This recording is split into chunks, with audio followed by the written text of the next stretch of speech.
Studio yes news కి స్వాగతం. వార్తల ముందుగా ముఖ్యాంశాలు. అడవులు నరికే వాళ్ళను హీరోను చేశారు. పవన్ కళ్యాణ్ సంచలన కామెంట్స్.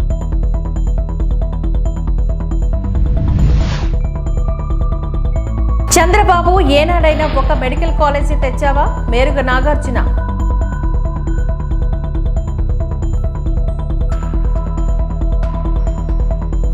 ఏపీలో అసలు లా అండ్ ఆర్డర్ ఉందా? అంబటి రాంబాబు ప్రశ్న.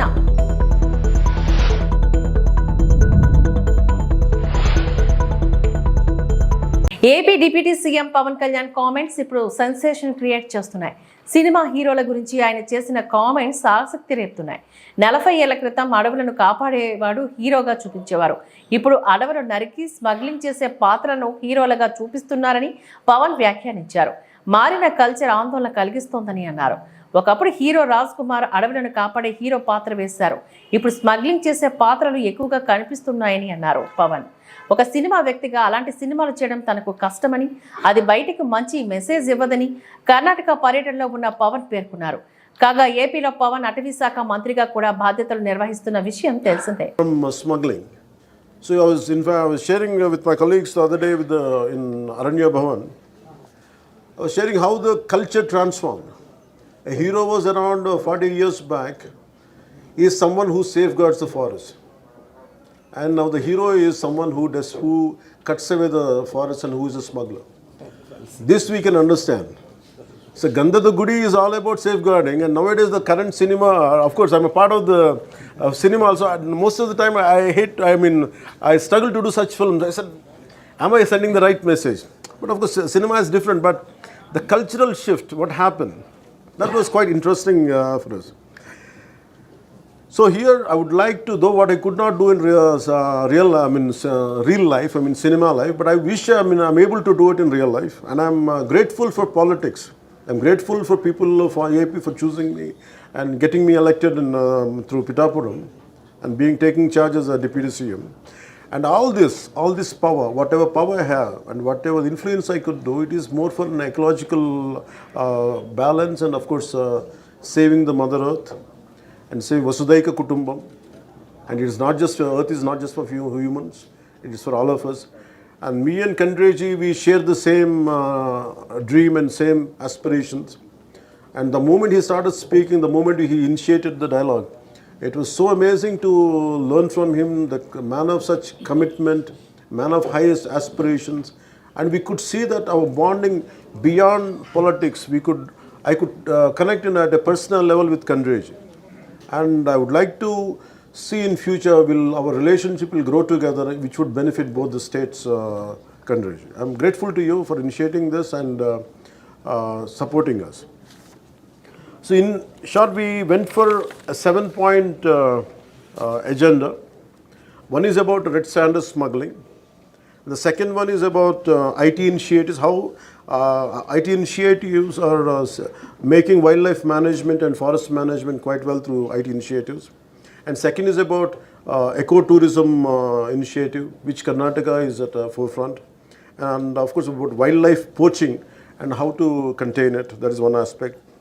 And the last one is elephant and human conflict and elephant movement tracking. And later, rest of the two was how to transfer of knowledge and constant interaction. So we, in broad, these are the 7 topics we discussed. And we're going to on 12th of this month. And also I would like to thank Honorable Kandreji for extending the invitation for International Conference on Human-Elephant Conflict Management on August 12th. Thank you, sir. I would like to thank you one more in front of media. And I thank you for this. As I have a meeting on 12th, I have a review meeting with the Honorable CM, Sri Chandrababu Naidu Garu. And if he could, I'll seek his, to excuse me from that meeting. If that he could give me that extension, if he could relieve me from that meeting, definitely I'll be there on 12th, sir. I would like to bring it to your notice. I will be there. And I'll request Honorable CM to consider that part. పలు జిల్లాలో బీభత్సం సృష్టిస్తోన్న అడవి ఏనుగుల ఎపిసోడ్కు AP సర్కార్ check పెడుతోంది. బెంగళూరు వేదికగా ఏనుగుల సమస్య పరిష్కారానికై శ్రీకారం చుట్టారు డిప్యూటీ సీఎం పవన్ కళ్యాణ్. ఇంతకీ అడవి ఏనుగుల సమస్యకు ఫుల్ స్టాప్ పెట్టేందుకు పవన్ ఎలాంటి చర్యలు తీసుకున్నారు? ఏపీలోను చిత్తూరు, పార్వతీపురం, మన్యం, విజయనగరం, శ్రీకాకుళం జిల్లాల్లో ఏనుగులు తరచూ బీభత్సాన్ని సృష్టిస్తూ ఉంటాయి. గుంపులు గుంపులుగా గ్రామాల్లోకి వస్తూ పంట పొలాలను నాశనం చేయడంతో పాటు మనుషుల ప్రాణాలను కూడా తీస్తూ ఉంటాయి. ఇలాంటి ఏనుగులను తిరిగి అడవిలోకి తరిమివేసేందుకు అటవీ శాఖ అనేక చర్యలు చేపట్టింది. కానీ ఆ ప్రయత్నాలేవి ఫలించకపోవడంతో ఏనుగుల సమస్య అటవీ శాఖ అధికారులకు ఓ పెద్ద టాస్క్గా మారుతోంది.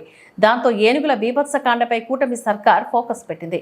ఎలాగైనా ఏనుగుల సమస్యకు చెక్ పెట్టాలని నిర్ణయించిన ఏపీ ప్రభుత్వం కుంకి ఏనుగులతో వాటిని తరిమివేయొచ్చని అధికారులు చెప్పడంతో ఆ దిశగా అడుగులు వేసింది. కుంకి ఏనుగుల కోసం అన్వేషణ మొదలుపెట్టి కర్ణాటకలో ఉన్నట్లు తెలుసుకున్నారు.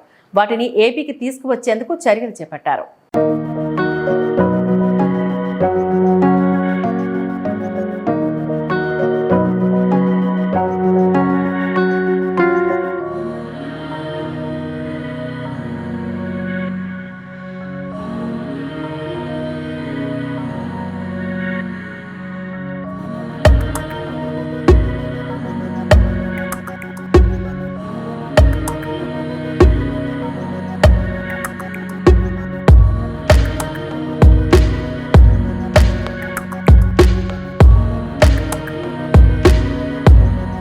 ఏపీ సీఎం చంద్రబాబు నాయుడు ఏనాడైనా ఒక్క మెడికల్ కాలేజీని తెచ్చారా అని ప్రశ్నించారు మాజీ మంత్రి మేరుగు నాగార్జున. చంద్రబాబు వైఖరి ఏరుదాటాక తెప్ప తగిలేసే రకంగా ఉందని సెటారికల్ కామెంట్స్ చేశారు. ఏపీలో మెడికల్ కాలేజీలను ప్రైవేటు పరం చేయడం కరెక్ట్ కాదని అన్నారు. కాగా మాజీ మంత్రి మేరుగు నాగార్జున మీడియాతో మాట్లాడుతూ రాష్ట్రంలో ఎన్నికలకు ముందు మెడికల్ కాలేజీలపై చంద్రబాబు, పవన్, లోకేష్లు విషం కక్కారు. వైద్య విద్యను అమ్మేశారు అంటూ ఎల్లో మీడియాలో అడ్డుగోలుగా రాతలు రాశారని మాట్లాడారు. చంద్రబాబు వైఖరి ఏరుదాటాక తెప్ప తగిలేసే రకంగా ఉందని, వైద్య విద్యను ఇప్పుడు ప్రైవేటు పరం చేస్తున్నారని, దీనిపైన కేబినెట్లో లోకేష్, పవన్ ఎందుకు మాట్లాడలేదని, చంద్రబాబు ఏనాడైనా ఒక్క మెడికల్ కాలేజీ తెచ్చారా? ఏపీలో 12 మాత్రమే మెడికల్ కాలేజీలు ఉంటే వైఎస్ జగన్మోహన్ రెడ్డి ప్రభుత్వం వచ్చాక మరో 17 కాలేజీలను తెచ్చారు. పేదల గురించి జగన్ ఆలోచిస్తారు కాబట్టి కొత్తగా మెడికల్ కాలేజీలు తెచ్చారు. ఏపీలో అదనంగా 750 ఫీట్లను వైఎస్ జగన్ పెంచగలిగారు. జిల్లాకు ఒక మెడికల్ కాలేజీ తెచ్చి పేదలకు వైద్యాన్ని అందించారు. 17 కాలేజీలను పూర్తి చేసి వైద్యాన్ని అందుబాటులోకి తేవాలి. ఈ కాలేజీలను ప్రైవేటు పరం చేయాలనుకోవడం కరెక్ట్ కాదు. వైద్య విద్య సక్రమంగా పేద విద్యార్థులకు అందాలి. లేకపోతే వైఎస్ఆర్సీపీ ఉద్యమాలు చేయడానికి రెడీగా ఉంటుంది. రోడ్లను ప్రైవేటీకరణ చేస్తానని చంద్రబాబు అంటున్నారు. టోల్ గేట్లు పెట్టి డబ్బే వసూలు చేయాలనుకుంటున్నారు. ఇలాంటి ప్రైవేటీకరణ గురించి ఎన్నికలకు ముందు ఎందుకు చెప్పలేదు అని ప్రశ్నించారు. అబద్ధాలు, అవాస్తవాలు పుంకాలుగా పేపర్లో రాయించి ఎక్కడ మీటింగ్ పెడితే అక్కడ బహిరంగంగా జగన్మోహన్ రెడ్డి గారిని, వైఎస్ఆర్ కాంగ్రెస్ పార్టీ ప్రభుత్వాన్ని విమర్శించినటువంటి తీరు మర్చిపోలేం. ఎన్నికల్లో దాన్నే ఎజెండాగా తీసుకుని ప్రజల్లోకి వెళ్ళారు. వాళ్ళ పత్రికలు అలాగే రాసినాయి. స్వయానా లోకేష్ గారు, పవన్ కళ్యాణ్ గారు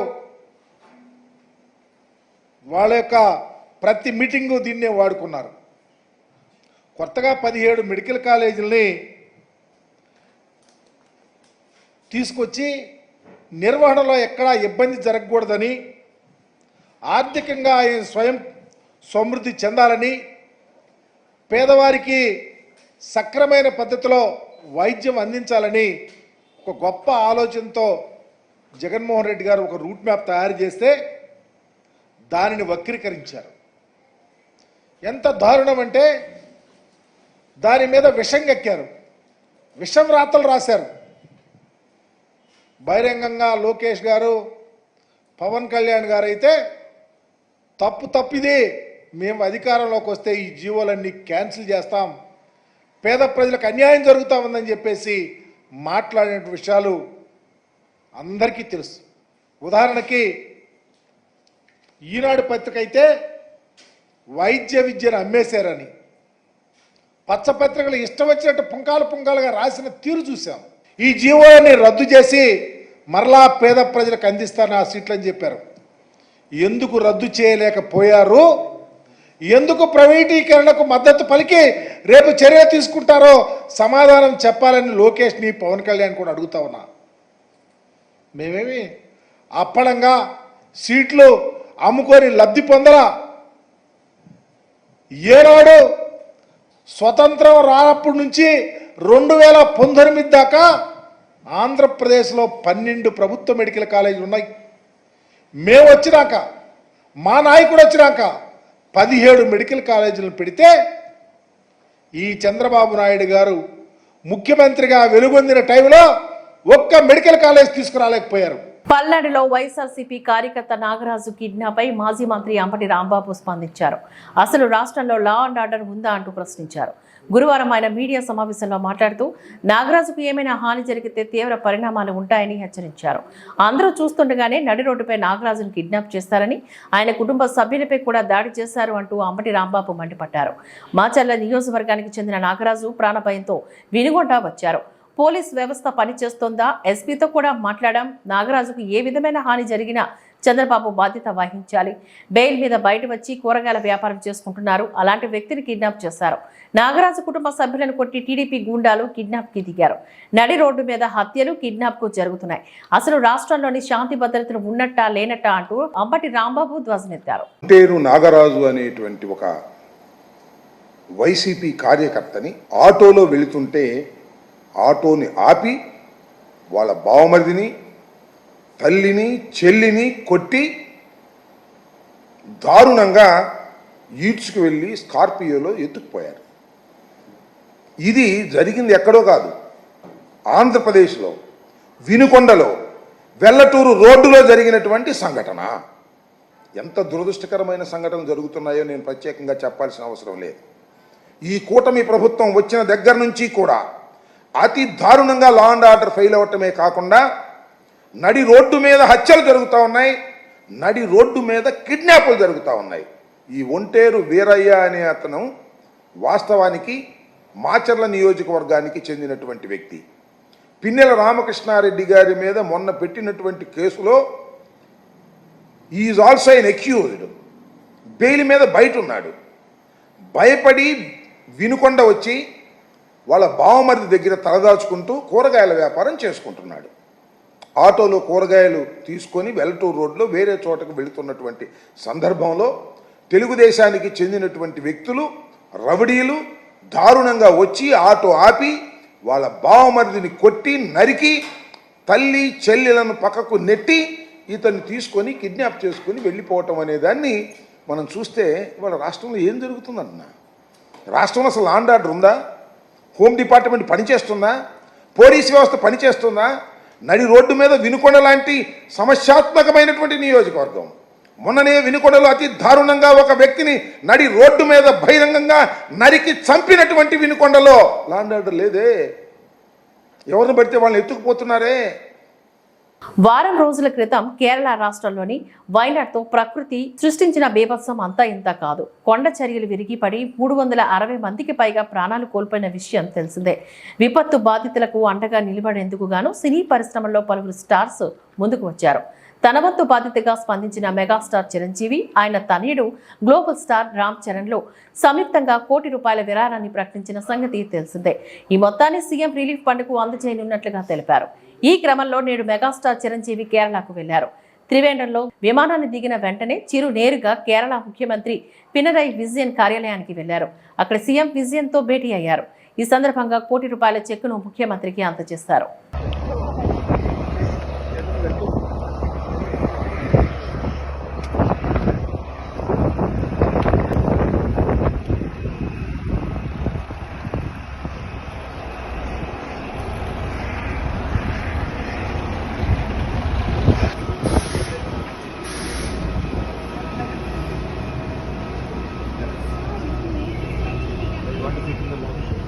Oh yeah, just use my pressure.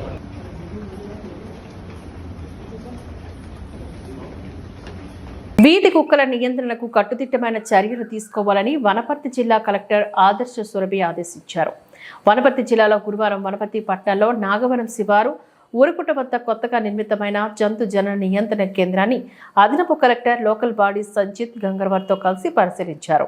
జిల్లాలో వీధి కుక్కల సంతతిని తగ్గించడానికి రోజుకు కనీసం 10 కుక్కలకు జనన నియంత్రణ శస్త్రచికిత్సలు నిర్వహించాలని సూచించారు.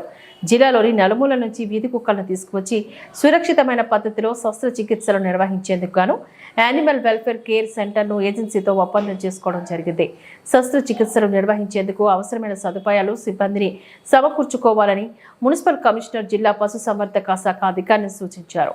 శస్త్రచికిత్స అనంతరం వారం రోజులు అక్కడే వాటి ఆరోగ్య సంరక్షణ చేసే విధంగా ఏర్పాట్లు చేసుకోవాలని అన్నారు. శస్త్రచికిత్సలు ఈ రోజు నుంచి ప్రారంభించాలని సూచించారు.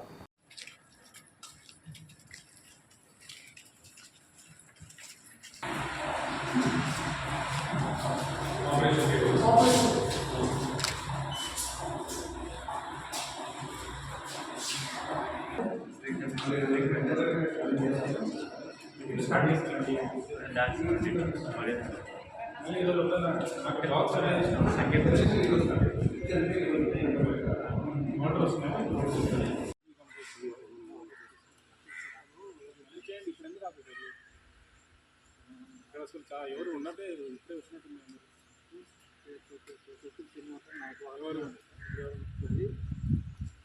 స్టార్టింగ్ కంపోస్ట్ స్టార్ట్ చేసి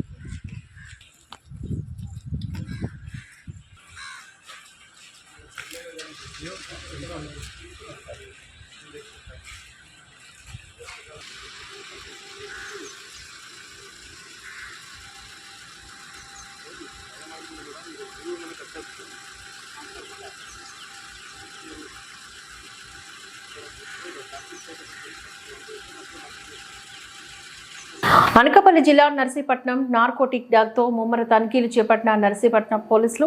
అనకాపల్లి జిల్లా ఎస్పీ ఆదేశాల ప్రకారం నర్సీపట్నం సబ్ డివిజన్ సంబంధించిన నార్కోటిక్ డాగ్తో నర్సీపట్నం టౌన్ ఎస్ఐ సుధాకర్ తన సిబ్బందితో కలిసి నర్సీపట్నం ఆర్టీసీ కాంప్లెక్స్ లో పెద్దబొడ్డేపల్లి అవుట్స్కట్స్ తో బలిఘట్టం అవుట్స్కట్స్ ఏరియాలోని ప్రతి ఒక్క వాహనాన్ని క్షుణ్ణంగా పరిశీలించారు.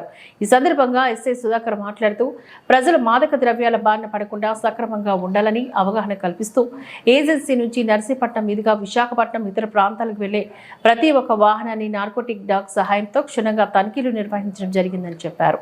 ఈ తనిఖీలను ప్రతిరోజు నర్సీపట్నం సబ్ డివిజన్లో నిర్వహించడం జరుగుతుందని చెప్పారు. అమాయక గిరిజన యువతను గంజాయి స్మగ్లర్లు అధిక మొత్తంలో డబ్బును ఆశ చూపి వారితోనే రవాణా చేయిస్తున్నారని ఆరోపించారు. డబ్బుకు ఆశపడి గంజాయి రవాణా చేస్తూ వారు దొరికిపోయి వారి భవిష్యత్తు నాశనం చేసుకుంటున్నారని అన్నారు.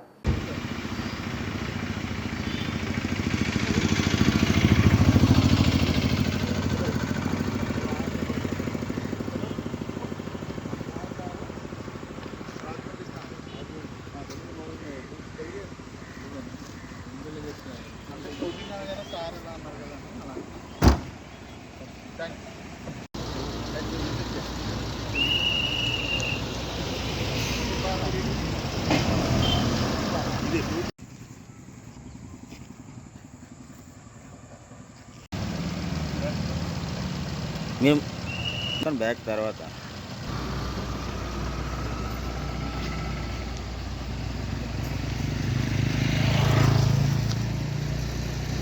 అన్నా పోనా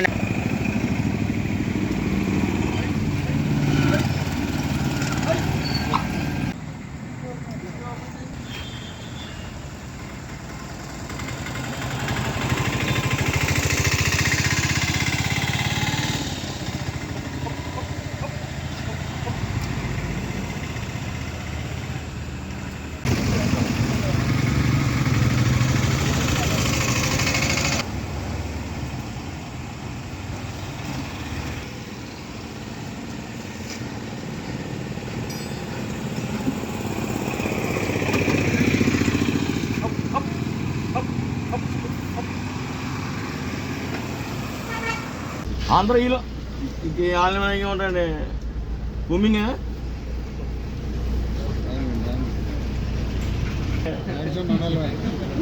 కనపడుతున్నారు.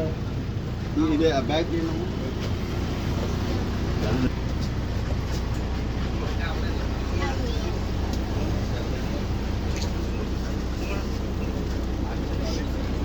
అది బ్యాగ్ కుక్క బ్యాగ్ చెక్ చేస్తుంది.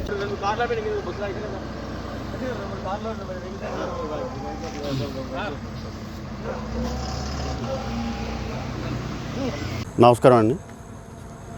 నర్సీపట్నం టౌన్ పరిధిలో అనకాపల్లి జిల్లా ఎస్పీ మేడం గారి ఆదేశాల ప్రకారం నర్సీపట్నం చుట్టుపక్కల బస్టాండు మరియు ఇతర సస్పిషియస్ ప్లేసుల్లో అన్నింటిలో కూడా ఎక్కడైతే గాంజా తరలించడానికి అవకాశం ఉంటుందో అన్నీ కూడాను మన గాంజా డాగు కూడా ఉంది, ఇక్కడ అవైలబుల్గా ఉంది. దానితో క్షుణ్ణంగా పరిశీలించి ఎట్టి పరిస్థితుల్లో కూడా ఈ రూట్లలో వెళ్లకుండా నిర్మూలించడానికి నిరంతరం కూడాను ప్రతి ప్లేస్లో కూడాను చెకింగ్లు జరుగుతూనే ఉన్నాయి. మా ఉన్నతాధికారులు ఆదేశాల ప్రకారం ప్రతిరోజు కూడా వివిధ ప్లేసుల్లో డైనమిక్ వెహికల్ చెకింగ్ చేస్తూ ఆ ప్రాంతంలో ప్రతి వాహనాన్ని కూడా క్షుణ్ణంగా పరిశీలించడం, అందులో ఎటువంటి గాంజా ఏమైనా తరలిస్తే వాళ్ళపైన కేసులు నమోదు చేసి వాళ్ళపైన చట్టపరమైన చర్యలు తీసుకోవడం కూడా జరుగుతుంది. ఇంతకుముందే ఆల్రెడీ మా నర్సీపట్నం టౌన్ మరియు రూరల్ సర్కిల్ పరిధిలో అనేక ప్రదేశాలలో కూడా ఈ గాంజా డాగ్తో కూడాను చెక్ చేసి గాంజాను కూడా గుర్తించడం జరిగింది, వాళ్ళపైన కేసులు కూడా నమోదు చేయడం జరిగింది. అదేవిధంగా ఇప్పుడు ప్రతిరోజు కూడా ఇది కంటిన్యూ చేయడం జరుగుతుంది.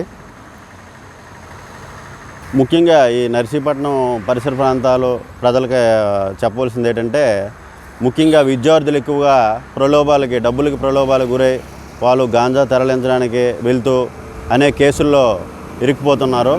వాళ్ళ బంగారు భవిష్యత్తు పాడు చేసుకోకుండా ఇలాంటి ఇల్లీగల్ చట్ట వ్యతిరేకమైనటువంటి డ్రగ్స్ వీటిల్లో ఇన్వాల్వ్ అవ్వకుండా వాటికి దూరంగా ఉండాలని మన నర్సీపట్నం టౌన్ పోలీస్ స్టేషన్ నుంచి హృదయపూర్వకంగా థ్యాంక్ యూ అండి.